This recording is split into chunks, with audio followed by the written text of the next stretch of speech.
За нэгдүгürt нь юу ямар вэ?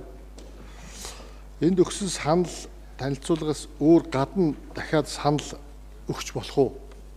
Өөрөөр хэлбэл түрүүн бас хотын дарга хэлсэн шүү дээ. Зарим нэг одоо үйл ажиллагааны юм дээр санал өгч болох уу гэж. Хоёрт нь оргил гэж би зөвлөхийг өмнө нь би нэг хурал дээр харъя гэд хараагүй шүү дээ. Ямар хүн байна? Энд одоо байна уу?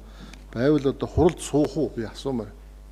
Өмнөх одоо төлөөллийн үдээс зүйл сууж байгаа улсууд хуралд ирж суухгүй. Нэг бол завгүй гэдэг хад 8 уралдахад 8 суугаагүй хүн байна шүү дээ. Тийм хүн одоо тулцд орж яад. Тэгээ одоо шинээр орж байгаа улсууд орох уу? Тэгээд энэ өгж байгаа нэрнээс гадна дахиж санал өгж болох уу? Би одоо төлөөлөл үзвэл өдөж зөвлөл дээр бол гол нь одоо эцэст нөгөө компани аж ахуй нэгжийн гол одоо төсөв төлөвлөгөө бүх юмыг үүсгэх хяналтыг хийдэг учраас энэ дээр бас удирдах ажилтнууд ч тань. Тэгээд тэн дээр нэг хариулт өгөөч. Хоёрдугаарт нь нөгөө юун дээр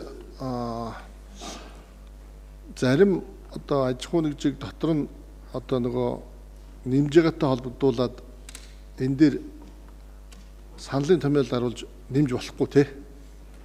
Одоо шинээр байгуулж байгаа жишээ нөгөө Улаанбаатар байгалийн хэмээ гэдэг байгаа. Тэрийг энд хамт оруулж болох уу гэсэн нэг ийм 3 асуулт асуух. Батцорог төлөөлөгчийн асуултанд хариулъя. Даваадлаа. За Батцорог төлөөлөгчийн асуултанд хариулъя. За нэгдүгээр асуултан дээр бол санал авчруулна. Санал тусгаж авч юу санал оруулж болно гэж хариулмаар. Нөгөө асуулт дээр оюума дарга. За оюума дарга хариулъя. За та бүхэнд энэ орой мэндийг хүргэе. Нийслэлийн өмчийн харилцааны газрын дарга оюума. За Батцорог төлөөлөгчийн асуултанд хариулъя. За холбогдох хууль тогтоомжийн дагуу төлөөлөл удирдах зөвлөл болон удирдах зөвлөлийн гишүүдийг бол томилуулах саналыг бол оруулж ирж байгаа. За эдгээр саналуудыг бол ихэнхдээ тухайн байгууллагаас одоо санд ирүүлсэн тохиолдолд нэрийг ирүүлдэг. За бусад тохиолдолд бол одоо хурлын гишүүдэд нийслэлийн иргэдийн төлөөлөгчтэй хурал бүрийн эрх нь байгаа учраас энэ одоо нээлттэйгээр одоо оруулж ирж танилцуулдаг байгаа. Тэгэхээр одоо та бүхний зүгээс өөр одоо нэр дэвшигчийн нэрийг дэвшүүлэх юм боломжтой.